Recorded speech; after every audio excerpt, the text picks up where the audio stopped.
Hi friends, అందరికీ నమస్తే. నేను మీ అభిరామ్ రయ్య. అయితే చాలామందికి డౌట్ వచ్చే ఉంటుంది, న్యూస్ పేపర్ అనేది సడన్గా ఫ్యూచర్లో ఈ లోకల్ యాప్స్ రావడం వల్ల తగ్గిపోతుందని.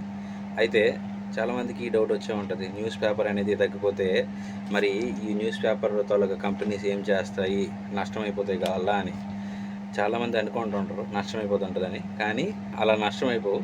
మ్యాక్సిమం సబ్స్క్రిప్షన్ ద్వారా ఇప్పుడు మనం హాట్స్టార్ ఇవన్నీ ఎలాగైతే డబ్బులు కట్టుకొని చూసుకుంటున్నాము, ఇన్ ఫ్యూచర్ ఖచ్చితంగా ఇలా ఒక సబ్స్క్రిప్షన్ ద్వారా వీళ్ళు అమౌంట్ అనేది తీసుకుంటారు. సబ్స్క్రిప్షన్ చేసిన తర్వాత మనకి న్యూసెస్ రావడం జరుగుతాయి. ఇన్ ఫ్యూచర్ ఒకవేళ న్యూస్ పేపర్ కానీ ఆగిపోతే ఖచ్చితంగా ఇన్ ఫ్యూచర్ మనం సబ్స్క్రిప్షన్ తీసుకొని మనం మెయింటైన్ చేసుకోవాల్సి వస్తుంది. ఈ న్యూస్ పేపర్స్ కంపెనీస్ అనేవి ఏవి కూడా లాస్ కావు.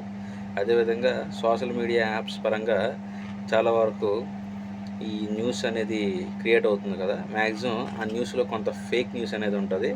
కాస్త చూసుకొని షేర్ చేయడం పెట్టుకోండి. ఎందుకంటే న్యూస్ చెప్పడానికి పెట్టే సంస్థలు వేటి న్యూస్ యాప్ అని కానీ, డైలీ హంట్ కానీ చాలా వరకు ఉండే న్యూస్ ఛానల్స్ లోకల్ యాప్స్ తోలుగా సంస్థలే కొన్ని వచ్చినవి ఫేక్ అనుకొని కొన్ని పబ్లిష్ చేస్తుంటాయి. అంటే కొన్ని పెట్టే వరకు పెడతారు, కానీ అది ఫేక్ అని తెలియదు.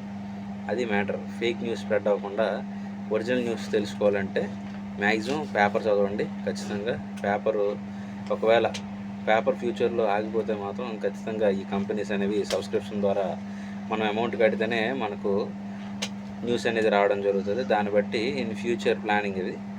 వాళ్ళైతే మాత్రం నష్టపోరు, కానీ ఫేక్ న్యూస్ కానీ అనవసరంగా పేమెంట్స్ చేస్తే కానీ మనమే నష్టపోరు. దయచేసి మీకు తెలిసిన వాళ్ళకి షేర్ చేయండి. ఇంకొక క్వశ్చన్ ఏంటంటే, న్యూస్ పేపర్ అనేది భూమిలో కలిసిపోవడానికి ఎన్ని రోజులు పడుతుంది? మీకు ఎవరికైనా తెలుసుంటే కింద కామెంట్ చేయగలరు. Thank you for watching.